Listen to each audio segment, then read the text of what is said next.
आज के इस वीडियो में आप इतिहास के 3 ऐसे रहस्यों के बारे में जानेंगे जिनका जवाब तलाशने की कोशिश कई सालों से की जा रही है। Number 3, shroud of Turin. ये एक ऐतिहासिक कपड़ा है जो कि इटली के ट्यूरिन शहर के saint John the Baptist church में रखा हुआ है।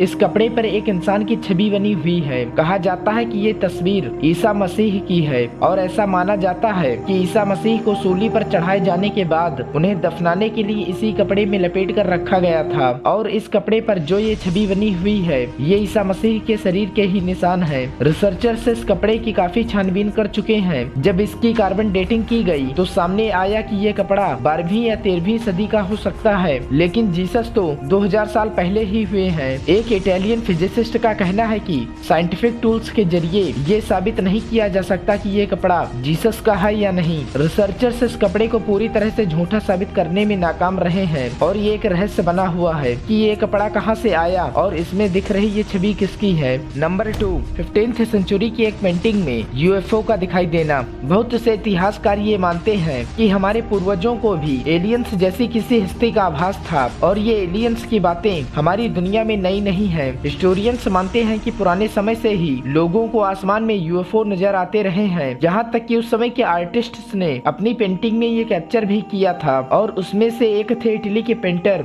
डोमेनिको गिरलांडायो। इन्होंने 15th सेंचुरी में एक पेंटिंग बनाई थी, मडोना विथ सेंट जियोवानिनो। इस पेंटिंग के बैकग्राउंड में एक आदमी मौजूद है। उसने अपना हाथ चेहरे पर रखा है और वो आसमान से आने वाले एक अजीब ऑब्जेक्ट को देख रहा है, जिसे बहुत से लोग मानते हैं कि ये एक धार्मिक पेंटिंग है और ये मिस्टीरियस ऑब्जेक्ट और कुछ नहीं बल्कि एक देवदूत हो सकता है। सच क्या है कोई नहीं जानता, लेकिन इतना जरूर है कि इस मिस्टीरियस ऑब्जेक्ट को देखकर ये नहीं लगता कि ये कोई फरिश्ता या देवदूत है, बल्कि ये एक यूएफओ की तरह दिखाई देता है। नंबर 1, रोंगो रोंगो स्क्रिप्ट नाम की एक प्राचीन भाषा है जिसे आर्कियोलॉजिस्ट सालों से डिकोड करने की कोशिश कर रहे हैं, लेकिन अभी तक नाकामी ही हाथ लगी है। अगर हम किसी भी प्राचीन भाषा को डिकोड कर लेते हैं तो इससे हमें अपनी प्राचीन दुनिया के बारे में बहुत कुछ जानने को मिल सकता है और इतिहास के कई रहस्यों से पर्दा उठ सकता है। रोंगो रोंगो स्क्रिप्ट को ईस्टर्न आइलैंड में 19th सेंचुरी में डिस्कवर किया गया था। इस भाषा में 120 सिंबल्स हैं। इन सिंबल्स का क्या मतलब है